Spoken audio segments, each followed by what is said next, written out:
เท่โอ้มองแต่ที่ปิงแอบชอบเขาหรือเปล่านี่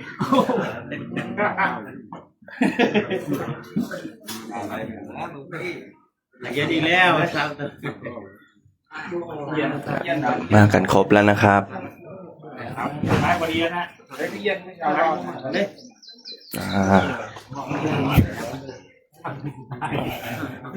สามโมงสุดท้ายเนี่ย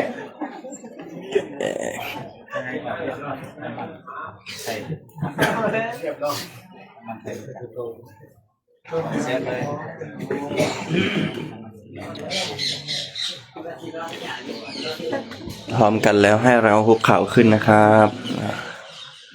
นี่เราก็จะออกกันไวหน่อยนะครับพร้อมกันแล้วกราบ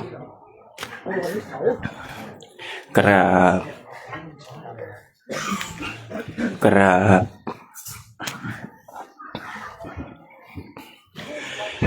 โยโสภะคะวะอะระหังสัมมาสัมพุทโธสวากขาโตเยนะภะคะวะตาธัมโมสุปฏิปันโนยัสสะภะคะวะโตสาวกสังโฆธัมมายังภะคะวันตังสัทธัมมังสัสสังฆังอิเมหิสการะหิยะถาระหังหาโรปิเตหิยะภิปุชยามะสาธุโนพันเตภะคะวะสุจิราปรินิพพุโตปิปัจฉิมาชนะตานุกัมปมานาสาอิเมสการะทุกตาปนาการะภูเตปฏิคันหาตุธัมมากังทิคารตังหิตายะสุขายะอะระหังสัมมาสัมพุทโธภะคะวะพุทธังภะคะวันตังอภิวาเทมิสวากขาโตภะคะวะตาธัมโมธัมมังนามาสามิสุปฏิปันโนภะคะวะโตสาวกสังโฆสังฆังนามามิหันธรรมยังพุทธัสสะภะคะวะโตปุพพาคณมการังกโรมาเสนะโมภะคะวะโตอะระหะโตสัมมาสัมพุทธัสสะนะโมตัสสะภะคะวะโตอะระหะโตสัมมาสัมพุทธัสสะนะโมตัสสะภะคะวะโตอะระหะโตสัมมาสัมพุทธัสสะหันนมยังพุทธานุสติธัมมานุสติสังฆานุสตินายังกโรมาเสอิติปิโสภะคะวะสัมมาสัมพุทโธวิชาจารณะสัมปันโนสุขโตโลกวิทูอนุตตโรปุริสธรรมสารทิสัทธาเทวมนุสานังพุทโธภคะวะติสวากขาโตภะคะวะตาธัมโมสันทิฏฐิโกอาคาลิโกเอหิปัสสิโกโอปนัยยิโกปัจจตังเวทิตาโพวินโยหิติ สุปฏิปันโนภะคะวะโตสาวกสังโฆอุชุปฏิปันโนภะคะวะโตสาวกสังโฆยายาปฏิปันโนภะคะวะโตสาวกสังโฆสามีจิปฏิปันโนภะคะวะโตสาวกสังโฆยะทิทังจาตาริปุริสายุคานิอัตถปุริสาปุคลาเอสะภะคะวะโตสาวกสังโฆอาหุนายโยปาหุนายโยทักขินายโย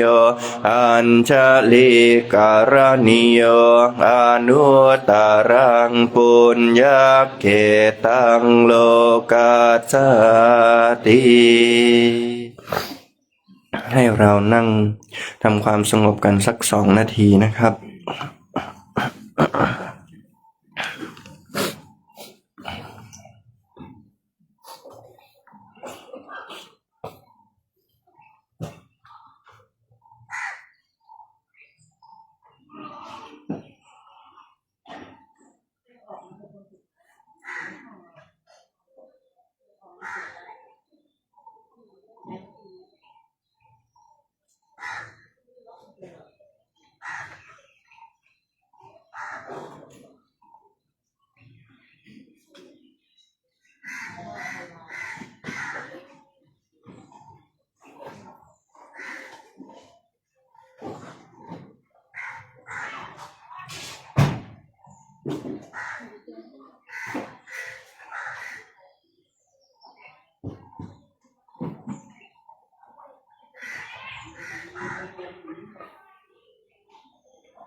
ค่อยๆ คลายออกจากสมาธินะครับ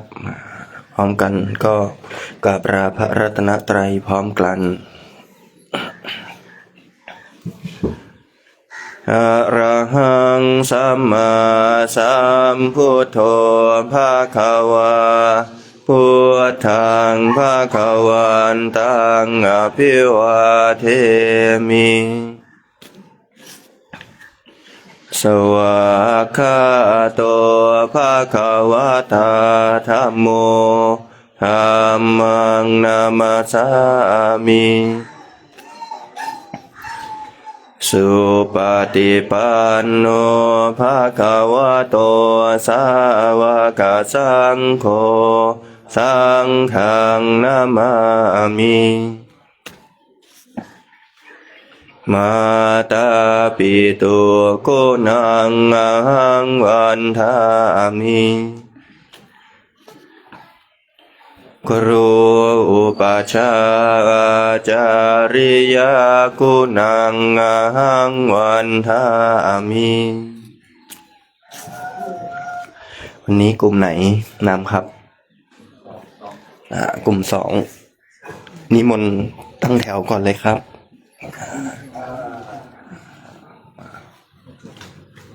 ไปเด้ออาจารย์ยืนรอแล้วเด้อ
ตอนนี้คณะพระภิกษุสงฆ์ก็กำลังจะออก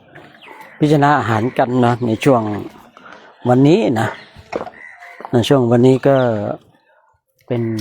วันที่21นะในประเทศอินเดียนี่ก็ประมาณ7:39 นาทีเนาะช่วงเช้าวันนี้ก็จะได้ตักอาหารกันนะตักอาหารกันแล้วก็ฉันเสร็จก็จะได้เดินทางต่อเราออกเช้านิดนึงนะเพราะว่าเราไม่อยากจะเข้าที่พักมืดนะเพราะว่าถ้าเราเข้าที่พักมืดนี่มันหลายอย่างเนาะนะส่วนเราออกเช้านะแล้วไปทำกิจวัตรในการทำวัดสวดมนต์ของเราในช่วงภาคเย็นนะก็จะดีกว่านะเพราะว่าช่วงเช้านี่ก็เป็นช่วงที่เราท่านทั้งหลายบางทีก็ไม่ได้ทำอะไรอย่างเงี้ยเนาะมันก็เลยทำว่าสวดมนต์ภาคเช้าเสร็จก็ตื่นมาก็ดูอะไรเก็บข้าวเก็บของบางอย่างได้ก็ทางลงครัวเสร็จแล้วก็ฉันเสร็จเราจะได้ออกเดินทางกันนะออกเดินทางเสร็จเราก็จะได้ไปถึงที่พักเร็วออกเร็วก็ถึงที่พักเร็วนะออกช้าก็ถึงที่พักช้ารอแป๊บนึงเดี๋ยวรอหลวงพ่อแป๊บนึงถึงช้าเราก็ถึงที่พักช้าเนี่ยถ้าเราออกเร็วเราก็จะถึงที่พักเร็วเนี่ยซึ่งวันนี้ก็จะเดินทางต่อจะได้มุ่งหน้าเข้าสู่ไอ้ไวสาลีเบื้องหน้านู่นนะเราอยู่เส้นทางที่เราจะเดินในช่วงนี้นะก็จะไปหน้าไปทางไวสาลีนะฉะนั้นญาติโยมก็ติดตามข่าวสารพระจาริกธุดงค์กันช่วงนี้ก็อยู่ในอาณาเขตของวัดไทยมีคือที่วัดไทยไปตั้งเพราะมีสถานที่สำคัญเกี่ยวข้องกับพุทธศาสนา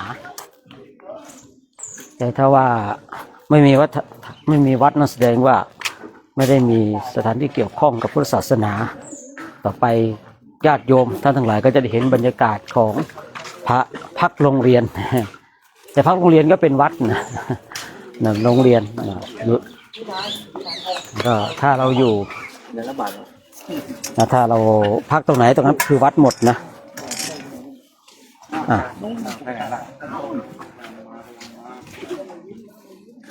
เพราะว่าเราพักตรงไหนนั่นคือวัดหมดเลยนะงั้นงั้นก็ได้โยนนะสมัยอินเดียฉะนั้นญาติโยมก็ร่วมอนุโมทนาบุญกันในช่วงภาคเช้าของวันนี้นะเช้าวันนี้คณะพระภิกษุสงฆ์ท่านก็กำลังตักอาหารและพิจารณาอาหารกันญาติโยมนะร่วมกันเป็นเจ้าภาพกันทุกคนนะ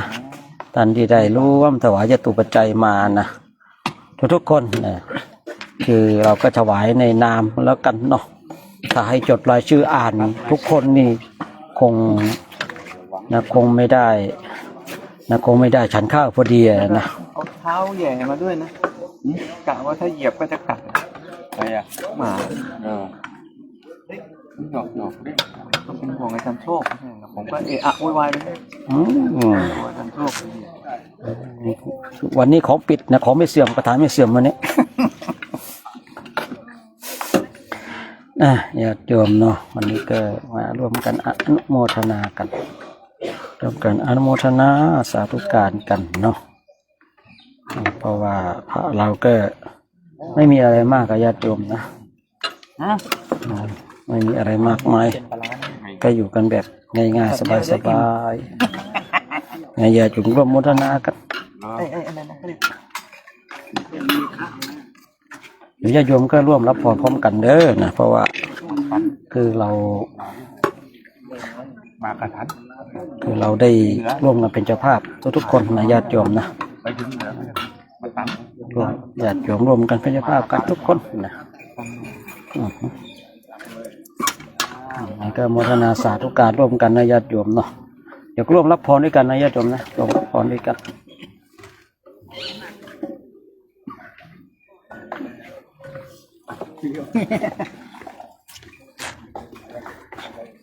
แล้วกันสาธุสาธุ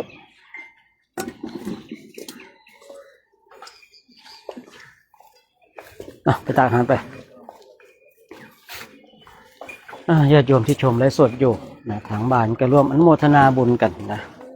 ร่วมอนุโมทนาบุญกันร่วมสาธุการกันในช่วงภาคเช้าของวันนี้นะเช้าวันนี้ก็ทางวัดไทยนารันทาเนาะก็ได้ร่วมกันถวายภัตตาหารนะรวมกันถวายภัตตาหารกันญาติโยมก็แต่ละคนแต่ละท่านก็มาร่วมอนุโมทนากันเนาะคือเราร่วมกันเป็นเจ้าภาพกันทุกคนทุกท่านนะที่ได้ถวายจตุปัจจัยมาเนี่ยเป็นทุกวันญาติโยมนะเราไม่ได้เจาะจงวันใดวันหนึ่งเนี่ยเราเป็นเจ้าภาพทุกวันนะทุกวันได้ร่วมกันเป็นเจ้าภาพเพราะว่าโครงการของเรานี่ยังอีกยาวไกลนะอีกประมาณ40 วันได้นะดูแล้วเนี่ยโครงการของเราเนี่ยอยู่อีก40 กว่าวันเนี่ยญาติโยมนะอยู่ในประเทศอินเดียเนี่ยอันนี้ญาติโยมเองก็เรื่องของบุญยังอีกยาวไกลเรื่องของบุญนี่อีกยาวไกลอย่างอีกนะนี่เราต้องสร้างบุญบารมีกันนะนั้นใครรีบก็รีบจะทำก่อนนะเก็บแต้มบุญก่อนเนี่ยนะเก็บแต้มบุญก่อนได้ก่อนเนี่ยเก็บแต้มบุญที่หลังเราก็ได้ที่หลังนะไม่เก็บแต้มบุญเราก็ไม่ได้นะเราก็ไม่ได้ตอนนี้เป็นช่วงของการเก็บแต้มบุญนะญาติโยมเก็บแต้มบุญกันทุกคนในช่วงของสายวันนี้เนี่ยวันนี้ในประเทศอินเดียนี่ก็เวลา7:46 นาทีนะทางบ้านของเรานี่ก็น่าจะประมาณเกือบ9 โมงแล้วนะโดยประมาณ8 โมง9 โมงน่าจะ9 โมงกว่าแล้วเนาะ9 โมงกว่าแล้วตอนนี้เราก็มาร่วมอนุโมทนาบุญกันในช่วงนี้ก็จะไลฟ์ให้ญาติโยมเนาะหรือที่แรกก็แป๊บเดียวไม่อยากจะไลฟ์คิดไปคิดมาญาติโยมจะได้เห็นภาพกันตักอาหารแล้วก็จะได้ร่วมกันนะรับพรกับพระภิกษุสงฆ์ก็จะได้ให้พรกับญาติโยมนะเพราะว่าญาติโยมก็บางคนบางท่านก็ได้ร่วมบุญมาก็จะได้รับพรบางคนไม่ได้ร่วมบุญมาก็จะได้ร่วมอนุโมทนาเนาะของเรานี่มีทั้งคนที่ร่วมบุญมานะแล้วก็มีท่านที่ได้มาพลอยยินดีมาอนุโมทนาในจิตเจตนาของพระภิกษุสงฆ์องค์สามเณรกันชีวิตของเราอยู่เนื่องด้วยบุญตอนนี้พระภิกษุสงฆ์ท่านก็ขนขวายกันในญาติโยมขนขวายกันช่วงที่จะออกเดินเราก็ยังไลฟ์อยู่นะญาติโยมนะช่วงที่จะออกเดินก็ยังไลฟ์แล้วช่วงที่ก่อนที่เราจะถึงที่พักเราก็ยังไลฟ์ให้ญาติโยมได้ยินได้ฟังได้เห็นพระภิกษุสงฆ์ท่านเดินจาริกธุดงค์กันนะซึ่งการจาริกธุดงค์นี่ญาติโยมได้เห็นก็เป็นภาพที่น่าประทับใจนะ การที่พระภิกษุสงฆ์เดินได้นั้นก็ต้องอาศัยข้าวน้ำโภชนาอาหารที่นายญาติโยมได้ร่วมกันอุปถัมภ์แล้วเรามาพักที่วัดไทยนารันทานี่ก็ได้รับความอนุเคราะห์สงเคราะห์จากพระเดชพระคุณท่านพระอาจารย์มหาพันธ์แล้วก็ทางคณะสัตยาติโยมมีแม่ชีบัวเป็นต้นเนี่ยได้คณะสัตยาติโยมทุกคนได้มาร่วมกันถวายข้าวน้ำโภชนาอาหารก็เป็นเหตุให้คณะพระสงฆ์มีกำลังในการขับเคลื่อนที่จะได้จาริกธุดงค์กันไปสู่จุดหมายปลายทางในแต่ละวันบุญกุศลบังเกิดขึ้นแล้วบุญกุศลได้บังเกิดขึ้นกับเราท่านทั้งหลายกันนะตอนนี้เดี๋ยวเราก็จะไปรับพรกันดีกว่าเนาะญาติโยมเนาะที่ชมไลฟ์สดอยู่นะ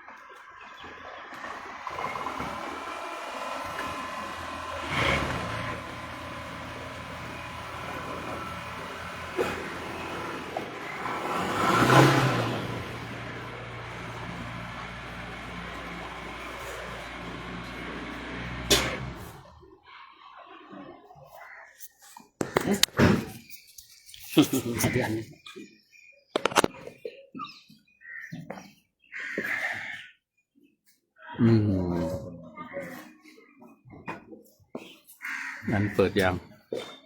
โอเค ไม้มันใช้ไม่ได้ อะไร ไม้มันไม่ติด มิกไม่ติดไหม ครับเสียบไปงั้นแต่มันไม่เข้า ไหน ครับ อันไหนอ่ะ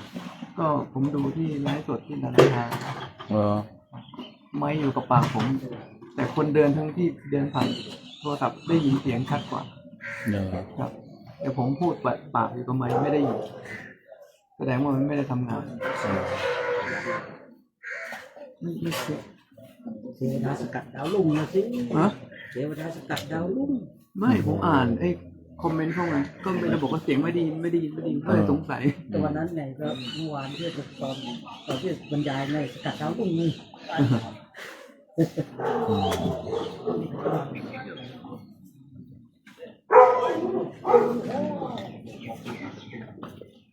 ส่วนใหญ่จะอาศัยจากพระในกลุ่มที่ท่านไลฟ์จะชัดของเราไม่ชัด เป็นเพราะอะไรไม่ชัด พระท่านอยู่ใกล้ๆผมเดินใกล้อันเนี้ยไม้อยู่นี่ก็เลยเดินไปเรื่อยก็จะไปได้ยินมันจะเข้าไมค์ที่โทรศัพท์มาก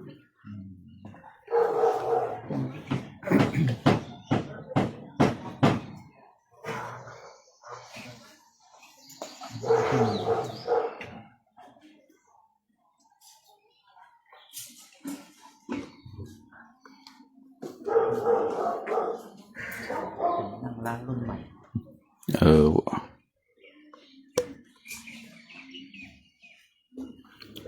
วันนี้ก็เป็นโอกาสดีเนาะอากาศดีวันนี้อากาศดีที่เรานั่งเราเห็นน่ะสระใหญ่นะสระใหญ่คือสระน้ำทางนี้มีฝั่งทางโน้นที่ตะวันออกที่ทางเหนือแล้วก็มีฝั่งเขตของมหาวิทยาลัยนารันทาเขตของวัดนะเขตของวัดที่รวมกันนะที่พระที่เดินเข้ามาแล้วมาไหว้เป็นเขตของมหาวิทยาลัยนารันทาไม่ได้มีแค่200 ไร่นะบ้านเรายังมีเป็นพันไร่มีหลายคณะจะอยู่กระจัดกระจายกันตอนที่เราไปก็เป็นตึกรวมนะตึกรวมศึกษาทุกอย่าง เมื่อวานนี้โอ้ยอนุโมทนาพระคุณเจ้าศึกษาเข้ามหาวิทยาลัยศึกษาก็จะกลับค่ำเลยนะผมก็ว่าจะหลบออกไปเดินจงกรมชมวิวสักนิดหนึ่งกับพระทองแดงเดินไปสวนพระคุณเจ้ามาว่าไงแหละพระมันแลน้อยๆป่ะโอ้บางท่านก็พิจารณาสิ่งที่ตนเองต้องการที่แปลกสิไอ้เราว่าตาไม่ดีมันใช่หรือเปล่าวะโชคไม่พระเดินเลยซอยเข้าไปเดินเลยซอยเข้าวัดเนี่ยมันถามว่าไอ้ผู้ตาดีนะไอ้ผู้ตาดีก็คือทองแดงมันใช่พระเดินผ่านไหมโอ้ยไม่ใช่พ่อแหมไอ้นั่นก็ว่าเลยนะเดี๋ยวอีกองค์หลวงพี่เดินผ่านไปแล้วนั่นไงไม่ใช่ได้ยังไงไอ้นั่นนะโอ้ยสององค์ก็รีบนะกะเดินให้ทันเพื่อนเนาะเดินให้ทันเพื่อนรีบจำใหญ่ไปไกลเลยพวกเข้าวัดแล้วนะพวกเข้าวัดแล้วดิพวกนี้เลยวัดไปแล้วเนี่ยนู้มาผมก็เลยไม่เป็นไรแล้วนะไม่ได้ไอ้ที่นี่กล่าวนี่อย่างดีไปคู่มันยังได้เตือนสติเตือนอะไรกัน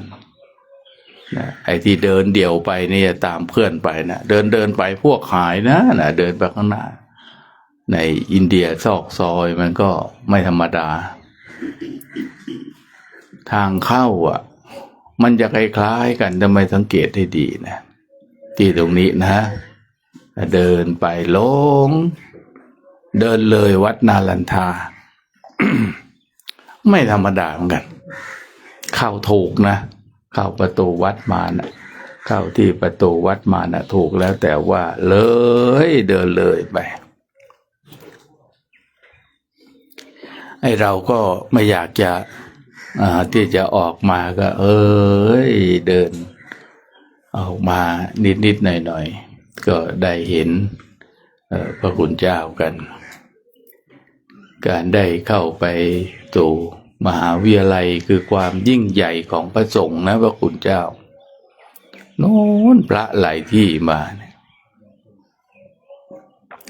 เรารู้ประวัติศาสตร์ของพระพุทธศาสนาเนี่ย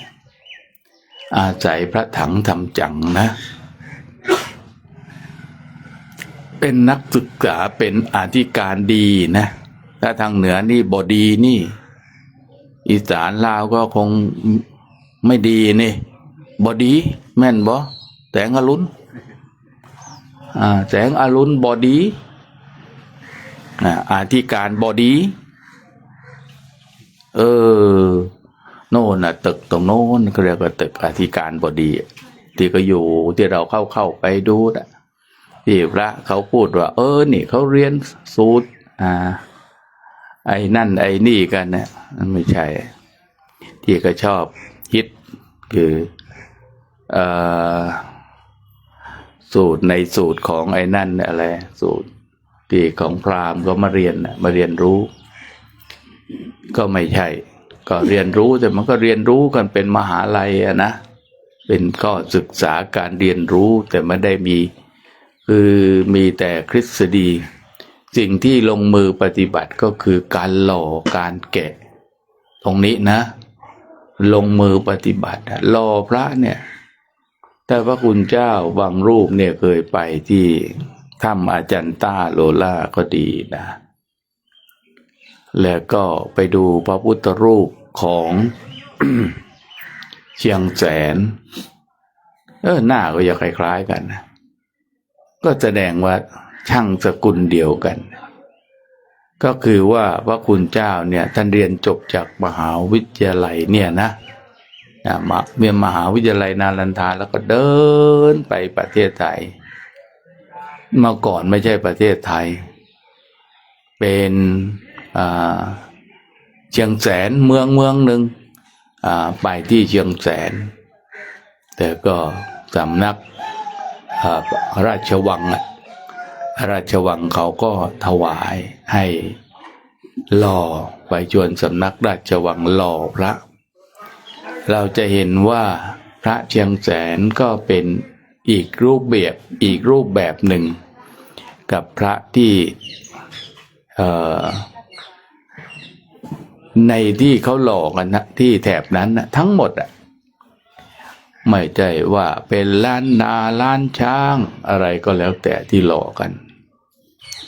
นะถ้าไปทางล้านช้างที่อยู่น้องก็หล่อไปอีกสกุลช่างหนึ่งทางนี้ก็มีอีกสกุลช่างหนึ่งสุโขทัยก็เป็นอีกสกุลช่างหนึ่งเพราะว่าเมืองเมื่อก่อนแต่ละเมืองก็แตกเป็นไม่ได้แตกเขาก็ปกครองกันเป็นเอกเทศอยู่กันนี้ก็มีเจ้าเมืองปกครองกันมันยังไม่ได้รวมกันนะแล้วก็มีศิลปะวัฒนธรรมที่คล้ายคลึงกันแต่ที่แตกต่างกันก็ไปดูแล้วผมก็เห็นว่าทำไมหน้าคล้ายๆกันเหลือเกินโอ้พอมาสืบสาวนี่นะออกจากมหาวิทยาลัยนาลันทาเมื่อวานพระคุณเจ้าเนี่ยเป็นมหาลัยที่พระเจ้าอโศกได้รวบรวมก่อเป็นกำแพงก็คือว่าให้การปกครองเนี่ยมันง่ายขึ้นนะให้การปกครองของพระสงฆ์เนี่ยมันง่ายขึ้นมันรวมกลุ่มขึ้นให้มาประชุมกันแล้วก็สมมติว่าวัดนี้ก็มีประธานวัดโน้นก็มีประธานก็มารวมกันมาประชุมกันให้หัวหน้ามาประชุมกันพร้อมกันที่นี่ที่ใดที่หนึ่งนะที่ก็เรียกว่าเป็นสภาหรือว่าประชุมสงฆ์แล้วก็ช่วยกันดูแลบริหารหมู่คณะสงฆ์ให้พระสงฆ์อยู่ด้วยความผาสุกให้พระสงฆ์ได้มีโอกาสได้เรียนได้ศึกษาพระธรรมคำสอนแต่เมื่อมีพระที่มีการศึกษาที่มีวิทยาการของโลกเริ่มทยอยขึ้นมาท่านก็เริ่มให้มีพระได้ทำการศึกษาสาขาวิชาอะไรก็แตกต่างกันไปเขาเรียนกันไม่ใช่เรียนกันนิดหน่อยเช้าค่ำตอนเช้าก็ไปตอนโน้นไปถึงค่ำกันเรียนกันจริงๆจังๆแต่ความพ่ายแพ้ความหมดไปในพระพุทธศาสนาหมดจากประเทศอินเดียเมื่อ 1,700 ปีสัญลักษณ์ที่หมดไปก็คือหมดไปจากที่นาลันทานี่แหละแค่เราก็เป็นสัญลักษณ์หมดเลยไม่ได้เกิดจากพระสงฆ์นะไม่ได้เกิดจากพระสงฆ์ที่ละเลยศีลธรรมอย่าลืมว่าอย่างพระอย่างประเทศไทยก็มีเครื่องล้างคล้องคลังมีอะไรนั่นก็คล้ายๆกันนะที่พระในยุคนั้นก็ศึกษาแล้วก็ในส่วนหนึ่งของเราก็คือว่ากลุ่มหนึ่งก็เข้าไปศึกษาเรียนรู้ธรรมะกลุ่มหนึ่งก็ไปปฏิบัติไปปฏิบัติเนี่ยเขาก็เคร่งครัดอยู่ในศีลในธรรมก็มีอยู่กลุ่มหนึ่งอย่างบ้านเราก็ฝ่ายที่อยู่กับประเพณีก็ว่ากันไปอีกฝ่ายหนึ่งก็อยู่กับการปฏิบัติด้วยศีลด้วยธรรมเอาจริงเอาจังกับการปฏิบัติธรรมกรรมฐานภาวนานี่คือเพราะว่าสาเหตุที่พุทธศาสนาหมดลงก็เพราะว่ามาจากการที่พระราชารบแพ้เนาะแล้วก็อีกฝ่ายหนึ่งพระราชาที่นับถืออีกศาสนาหนึ่งคือศาสนาอิสลามหรือว่าเติร์กอิสลามก็คือตุรกีปัจจุบันนะแล้วก็สั่งห้ามไม่ให้เขานับถือแล้วตนเองก็ได้มาทำการศึกษาเรียนรู้กันแล้วก็หมู่พราหมณ์ไม่ใช่เป็นเป้าหมายของไอ้นั่นน่ะของศาสนาอีกฝ่ายหนึ่งแต่เป็นเป้าหมายของศาสนาพุทธเพราะว่าคนนับถือเยอะ แล้วพอต่อมาพอเขานับถือกันเยอะแล้วก็เขาก็เลยล้มตรงนี้คนกลุ่มเดิมพุทธกลุ่มเดิมก็กลับมานับถือศาสนาฮินดูที่เผยแผ่ไปสังฆราชาเนี่ยเขามาเป็นนักศึกษาแล้วก็มาเรียนรู้วิธีการอยู่ของพระสงฆ์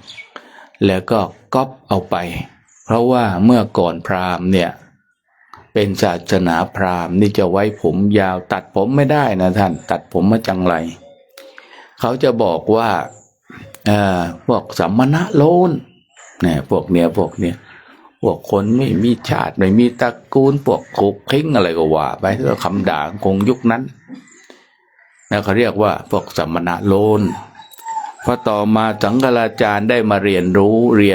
วิธีการของพระสงฆ์ไปพอเรียนรู้แล้วก็เอาวิธีการเดี๋ยวนี้ก็มีพระสงฆ์มีพระแล้วบางครั้งเนี่ยถ้าไปถึงแม่น้ำคงคานี่ก็ไปโกนหัวเอาเวรทันนะกรรมทันถือว่าได้ไปบวชมีบุญแน่หรือทุกอย่างอะไรก็โกนหัวกันแล้วก็เดี๋ยวนี้ก็มีของเขาก็มีการบวชเหมือนกันมีพระมีวัดอยู่เหมือนกันแต่ก็มีฝ่ายพระกับฝ่ายฆราวาสที่โกนหัวกับไม่โกนหัวแล้วก็อยู่ก็แตกต่างกันไปแต่ละกลุ่มก็แตกต่างกันไปนะในการนั้นแล้วก็จะนับถือนิกายอะไรนะใครนับถือนิกายพระศิวะนี่เขาจะมีสมุนไพรพิเศษนะครับสมุนไพรพิเศษที่ทำแล้วถ้าได้กินสมุนไพรแล้วจะทำให้เขากินทางฟันนะแล้วถ้ากินสมุนไพรแล้วนี่ทำให้โลกนี่มันสงบมีความสุขเข้าถึงพระศิวะได้ง่ายเขามียานะครับมียาสมุนไพรว่าจะต้องกินแต่คณะเราไม่ใช่นับถือก็ไม่เป็นไรไม่ต้องไปกินยาอันนี้นะก็ขออนุโมทนาพระคุณเจ้าในเช้าวันนี้ก็ขอให้มีความสุขความเจริญรุ่งเรืองในศีลในธรรมของพระคุณเจ้าทุกรูปทุกองค์ทุกท่านด้วยเถิดก็อนุโมทนากับพระโชคใจประภัสโรญาติธรรมFB สุขใจเมื่อได้ทำแม่ชีบัววัดไทยนาลันทาที่ได้ร่วมถวายในวันนี้ก็ขอให้มีความสุขความเจริญความสงบความร่มเย็นเป็นเหตุเป็นปัจจัยให้ถึงพระนิพพานด้วยเถิดยะถาวาริวหาปุราปริปุเรนติสาครังเอวเมวะอิโตตินังเปตานังอุปกปติอิจิตังปฏิตังตุมหังคิปะเมวัสบิจตุสัพเบปุเรนตุสังกปาจันโทปนะระโสยถามณิโชติระโสยถา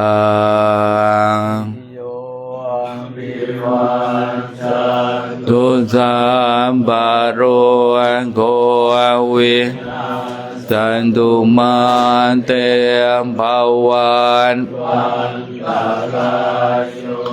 สุขิติกายยุโกภวะอภิจันสิเลนสาเนตวนธรรมปัจจายโนจันตาธรรมาวันทันติอายุวันโนสุขังอาลังบวตุสัพพมังปะเทวตาสัพนาสัทธาโสติภวันตุเตสัพพมังคลังรักขันตุสัพพเทวตาสัพพธัมมานุภาเวนะ สัทธานโตติภวันตุเตภวตุสัพพมังพระเทวตาสัมภาเวนัสสัทธานโสติหันธรรมยังธาตุปฏิกุลปินทปาตังพานามาเสยังปัจจยังภวันตังมานังทานตุมันดาเวเมตังกะคุกะคุณจะโกจะปัวกาโลธาตุมันตะโกนิชิวสุญโยสาโพปนายังอาจิโกชนิโยปันทวาอติวิญาณทิโกชนิโยชายานติสาธุสาธุนิมนต์พิจารณากัน